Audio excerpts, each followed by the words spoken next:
طيب, Bismillah, alhamdulillah, wa salatu wa salamu ala rasulillah sallallahu alayhi wa sallam. This is a men's group where we discuss rujula, masculinity, manhood, according to the Quran and to the prophetic tradition. And it's not supposed to be a lecture. It's not supposed to be dars. It's not supposed to be. Um, it's supposed to be not a halaqah. It's supposed to be a casual interaction over tea. Hopefully next time we'll have plenty for everyone, inshallah ta'ala. Today we ran out. 2 weeks ago I remember we had extra, right? Because we didn't have a lot of interest, I guess. So it's supposed to be a casual discussion. We talk about one of the qualities of men and manhood and masculinity according to the Quran. And just to see whether no, just to see هذا الشيخ ياسر حفظه الله.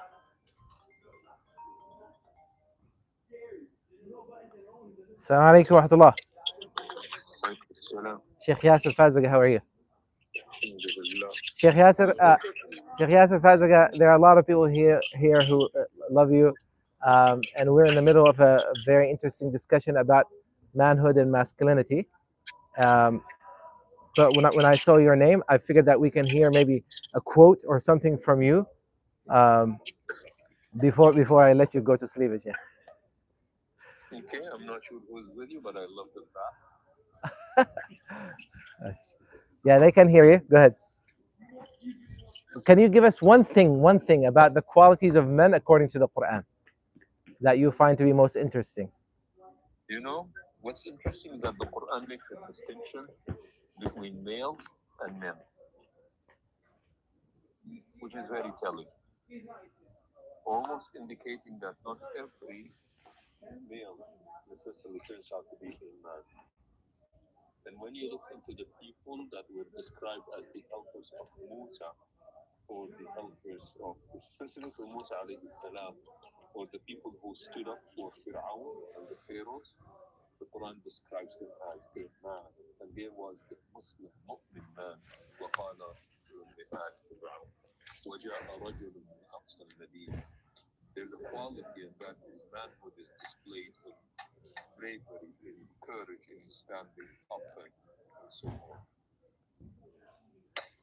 جزاك الله خير شيخ ياسر. والله الذي لا إله غيره. It is as if you're reading from my notes, like as if I did a screenshot with you, because that's precisely the story we're going to be talking about today. وقال رجل مؤمن من آل فرعون يكتم إيمانه. سبحان الله. الله يبارك فيك يا شيخ. موفق ما شاء الله عليك. طيب إن شاء الله. We'll talk. السلام عليكم. جزاك الله. Beautiful. Wallahi, it was not orchestrated. This was not scripted. How much did you pay? You know, I can show you the notes if you want to see it. وقال رجل مؤمن. That's what I wanted to talk about. Because what did we talk about in the past? About when we talked about men, what did we say? We talked about وما أرسلنا قبلك إلا رجالا. We said يعني the heirs of the prophet, seekers of knowledge. Part of the qualities of men is that they are seekers of knowledge, and there are the followers of the messengers, because the messengers were men.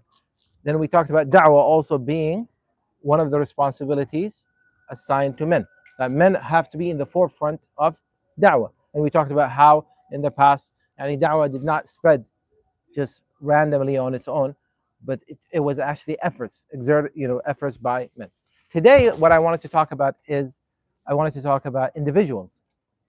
How in the Quran Allah subhanahu wa ta'ala highlights certain individuals and mentions that they were men. So in the story of Musa alayhi salam, Allah subhanahu wa ta'ala tells us Ali Fir'aun, that entire apparatus of Fir'aun, right? Out of them, Allah describes one man as what? Rajul. He was rajul. وقال رجل مؤمن من آل فرعون. He was a rajul, he was a man. What made that man special was the fact that when he saw the truth, when he observed the truth, when he was touched by the truth, by the message of Musa alayhi salam, as a man, he was compelled to accept it and follow it. But not only that, but advocate and stand up for the truth in his own way. Men also, in this particular story, right, calculate risks. Because Allah tells us that وَقَالَ رَجُلٌ مُؤْمِنٌ, he's a rajul, he's a man. But he knows that he's only one. In the face of this massive establishment of Pharaoh and the magicians and his army. So what does he do? يَكْتُمُ إِيمَانَهُ. He conceals his iman. He conceals iman. Because sometimes people think that as a man you have to be courageous and you have to speak, you have to be you have to speak out, like you have to be out loud, and you have to openly. No, not necessarily. You can calculate your risk. It's okay. Part of the quality of men is that they have wisdom and they calculate risk. What's the point of him, right, making his iman, or openly sharing it with them, and maybe alienating himself, or moving himself out of that position where he could actually help Musa alayhi salam and help his cause, right? And by doing that, he wasn't selling out. He was actually, at this point, he was better being there, concealing his iman. So it does not diminish from a man's masculinity or strength or rujula to actually calculate risk and conceal certain things about themselves. Yet when he needed to stand up, he spoke. He spoke out. وقال رجل مؤمن من آل فرعون يكتم إيمان وقال رجل مؤمن من آل فرعون يكتم إيمانه أتقتلون رجلا أن يقول ربي الله. He actually spoke out. He just did not. He wasn't complicit. He was not silent. He spoke out. The scholars also say that he is most likely the same man that. Some people say he's the same man that. No, they say that some scholars say he may have been that original man the first time who told Musa, as before, run out. Allahu a'lam, we don't know. But also that man, Allah Azza, whether it's the same man or a different man, Allah subhanahu wa ta'ala also describes that man as, why? Because he was looking out for someone's safety. He spoke out. So men don't stand silent and watch wrongdoing take place, or watch someone being oppressed and not do anything. They do whatever they can. Now he wasn't able to defend Musa physically. He was not able to throw himself in the, but he was at least able to speak up. Or the other man, whether it's the same man or a different man, he actually warned Musa alayhi salam. This is way before even Musa became a prophet. Was it the same man? I doubt it. I personally have my doubts that it was the same man, right? Because these are two different periods completely, and there's at least more than about 10 years between the two events, and it could have been he was much younger. That's why he came Is'a, back then, and then later he was just, he became part of the Allah Alam. He could have been. Only Allah Subhanahu wa Taala knows. Now, so that was what I wanted to share with you. That again, they are proactive. We talked about proactive da'wah. Today, what I wanted to talk about was reactive. That whenever true men, whenever they see an opportunity to advocate for the truth or speak up, they actually do. It's an opportunity. And they calculate their risk. They don't necessarily do it recklessly, right? And whenever they can make a difference, they make a difference. But they do not stand silent or become complicit and fail their masculinity, their manhood, their rujula, and fail, obviously, fail themselves, fail their principles. So I found that very, very interesting, and I just wanted to highlight that today.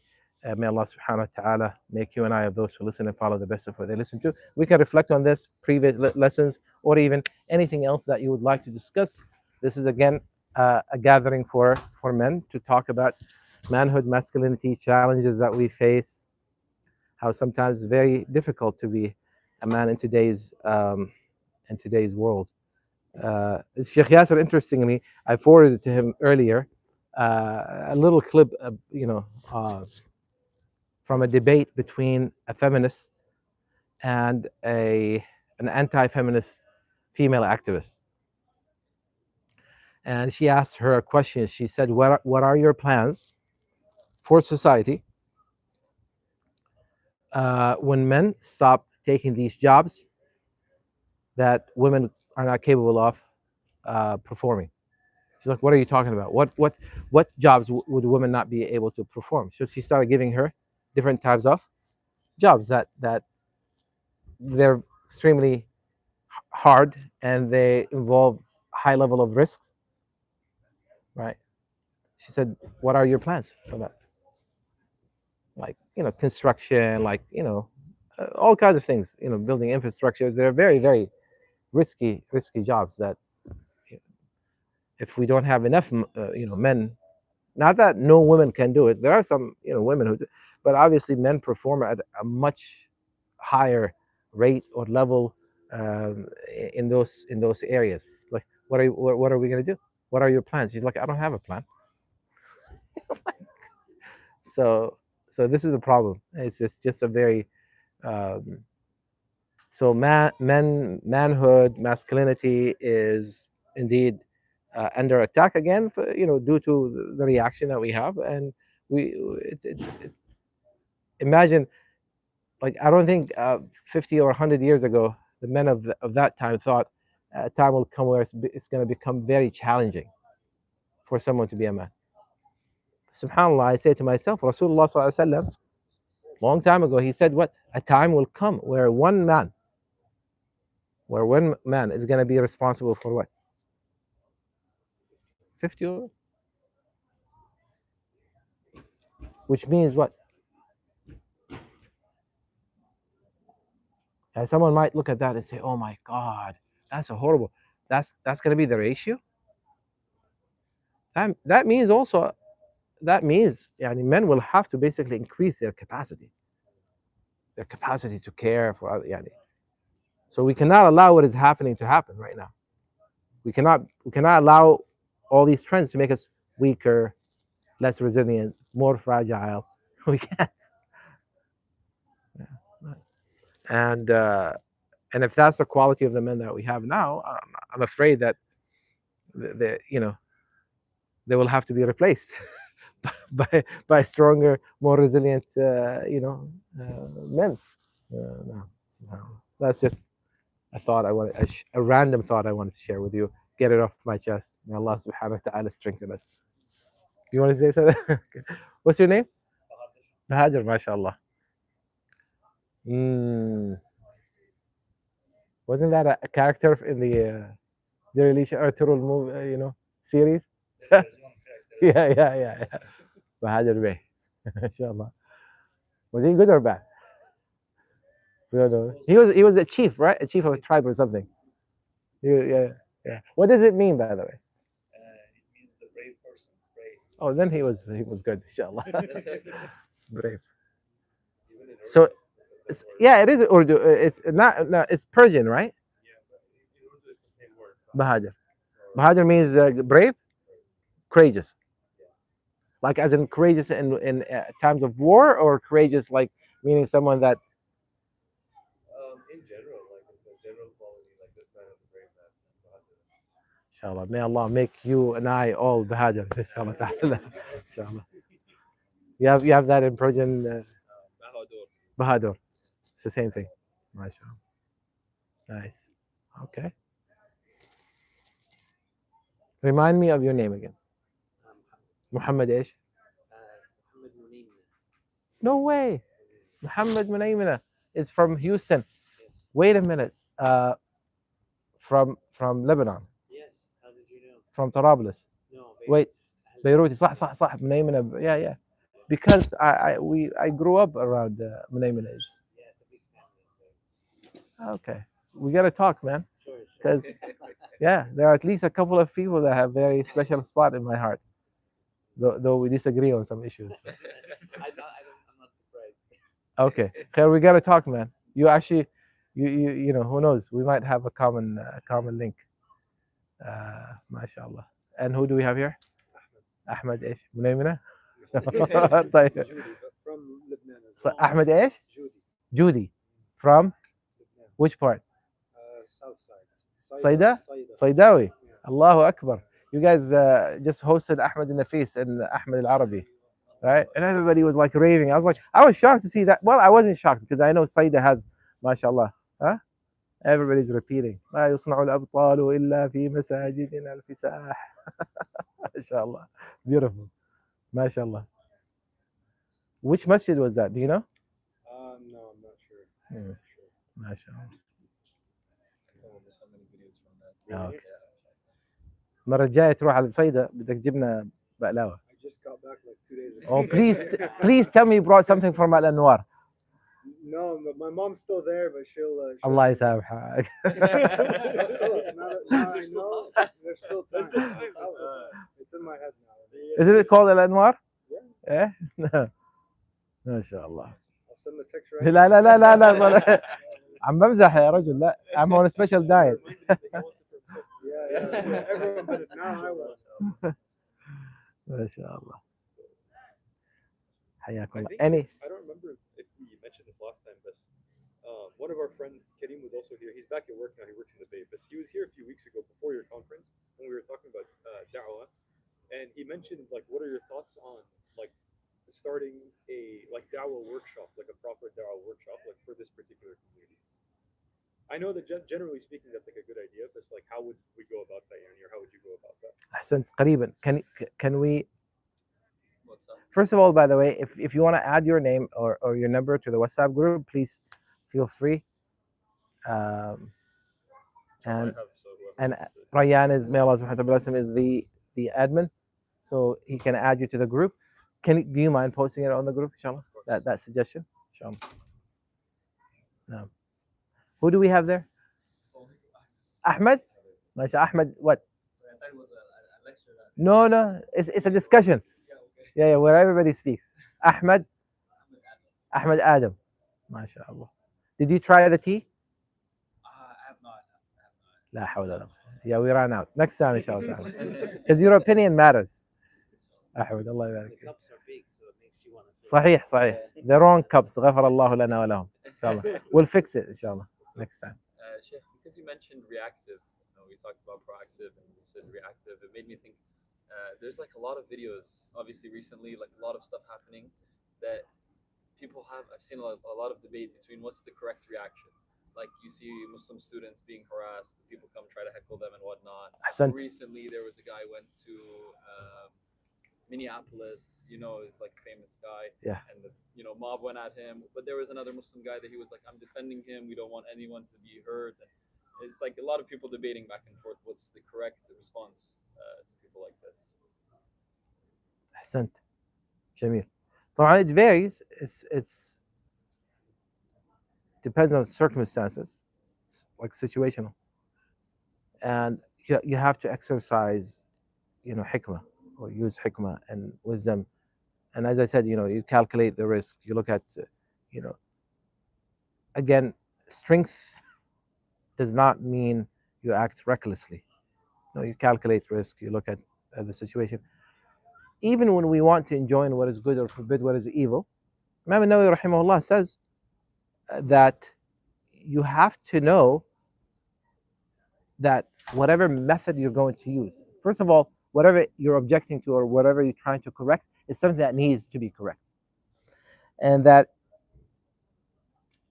you have to make sure that the method that you use to correct it is the most viable and the most effective method. Right? And you have to make sure that it's not going to make the matter worse. This requires, insight. It requires, hikmah. It requires deliberation. It requires, self-control and the ability to regulate yourself and not act out of anger or out of emotion. So, and this is what we're taught by the Prophet sallallahu alaihi wasallam. So you look. Okay, am I going to make it the matter worse? Am I going to even help? Because sometimes, so you have to ask yourself that question and do it. It should not be about okay, this is something popular, or this is going to make me look good, or this is going to win me some, especially when people are on camera. Yani, there was once upon a time when people knew that they were being recorded or they were on camera, they would be extra careful. صح? They wouldn't do something extreme or reckless. They were like, yani, they will. Now we live in a time where, sometimes people, when they know they're on camera, it just makes them act. Like, it brings, I don't know, the most extreme behavior or reaction out of them, like they're showing off, or like they want to go viral, or that like they don't care. Have you noticed this? Yeah. And there was a time where if someone knows that they're being recorded, and they will shy away or they will stop. They will. Now they go crazy. Even when they become violent or they have road rage or something like that, they're being recorded. They know that they're being recorded. They completely lose it. غريب, عجيب. SubhanAllah. No. So I don't know about that particular situation that you're mentioning, but a lot of things that I see are not necessarily very pleasing, to me. I don't know. Yeah, for instance, that imam that one time a cat went up, that was beautiful. MashaAllah. Yeah, huh? Thabat min Allah subhanahu wa ta'ala. Yeah, because there was a time where I was leading salah, and I thought there was a little animal or dog or something that walked behind me, and I jumped. And then it turned out to be this little toddler that was walking around. Yeah, and that, because again, don't judge me, but I had childhood trauma. One time we were we were working on a sketch in the masjid. We were about to do something about salah and all that, and I was leading salah. So I was the imam in the play, and we were doing a rehearsal. So when I went for ruku', everybody behind me started to run, and then I hear commotion, and I'm like standing in salah. Next thing I know, there is a baboon standing in front of me. A baboon. And I was like, I know it's a play, but am I supposed to run or يعني عجيب. So subhanallah, and ever since, if I see something moving around me, yeah, and one of the guys got bit by that baboon. Yeah. And those baboons are very vicious. The ones that come from Taif region, yeah. Ramadan is around the corner. So Yeah. what would you say? How should real men prepare? Sha'ban is the preparation month.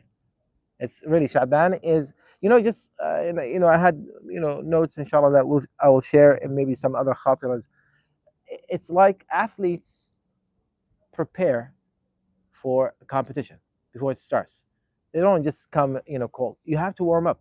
So the month of Sha'ban is a warm up for Ramadan, and that is why, subhanallah, the ibadah, the most appropriate, the best nafila, or the best ibadah, voluntary ibadah in the month of Sha'ban is fasting. And this, by the way, shows the significance or the importance of the fasting of the month of Ramadan. When the Prophet ﷺ is about to pray Fajr, there's ibadah qabliyah, 2 rak'ah, that are very, very important. Even when he was traveling, he didn't, because it carries خير من الدنيا وما فيها, it carries a lot of weight. Dhuhr, if you're not traveling, right? Even Asr, if you're not traveling. These are, ibadat that you prepare. So fasting the month of Ramadan, you prepare ahead of Ramadan. With someone might say, okay, what about Isha and Maghrib? There's Sunnah afterwards. Yeah, that's why we have 6 of Shawwal afterwards to close it. Once. No, but fasting is also fasting. The month of Sha'ban. Fasting is a form of purification, purifies you. So your deeds are being presented to Allah subhanahu wa ta'ala while you are in a state of spiritual purification. You're purifying yourself, right? So fasting also makes you actually, it is the most one of the most sincere ibadat, because you only do it for the sake of Allah subhanahu wa ta'ala. So it's an exercise of sincerity, right? Nobody knows, especially when no one is really paying attention. When it's not Ramadan, everybody's fasting. There are some people who fast Ramadan just because everybody else is fasting. So one of the greatest things that you can do is really bring yourself to fast, and it does take some effort, especially if you're not used to fasting throughout the whole year. The fasting of the month of Sha'ban you think is easy? No, it's not easy. It requires some. It will take take you some effort. So I highly recommend that, to really challenge yourself and fast. You know, as many days as you want, but make sure that it's something sustainable, something that you can actually maintain. Because sustainability is important. So if you say to yourself, "Well, I'm going to fast every other day." Today is the first, right? Yeah, it's Okay, first. yeah. So I'm going to fast every other day, or I'm going to fast Mondays and Thursdays. Halas. You know, Mondays and Thursdays. Great plan. No problem. Especially if you're not used to it. If you're used to that, then you need to do something a little more, and maybe do like Mondays and Thursdays and the middle 3 days, or every other day. All right. Maybe the so, inshallah. So who's going to maybe we can in this group start a competition, not a competition. يعني who was fasting today? Hmm? Yeah, you did it. Okay. Yesterday? Yeah, yeah. But yesterday wasn't part of Shaban, was it? But it was Monday. It was Monday. Monday, Yeah. I started the day fasting and then I broke my fast. I said, "Well, it's not the first of Shaban. Let me just fast. I'm gonna fast today." So today I started in the morning. You know, like I'm gonna fast, and then I had something else. An invitation. So when should we start the challenge? Tomorrow or Thursday? Thursday. Huh? Thursday. طيب خير. Thursday? Okay, خلاص. Starting Thursday, we're gonna do every Thursday and Monday, and the middle 3 days. Which will that will be a total of how many days? 8 plus 3, that's 11 days. Yeah, not bad. Not bad. Almost half. Okay, yeah. طيب. So the plan, inshallah ta'ala, is for us to do at least 11 days in the month of Sha'ban. خلاص؟ بسم الله توكلنا على الله. خلاص إن شاء الله. Oh, I see. خلاص إن شاء الله تعالى. الله أكبر. الله أكبر. And may Allah Azza wa Jal also ease قيام الليل for us. I tell you, nothing like قيام الليل. Wallahi, nothing like قيام الليل. I can't think of any difficulty that قيام الليل will not ease. Yeah. So may Allah Azza wa Jal make us of the people of the night. I mean, the night watchers. سبحانك اللهم وبحمدك نشهد أن لا إله إلا أنت نستغفرك ونتوب إليك. السلام عليكم ورحمة الله وبركاته.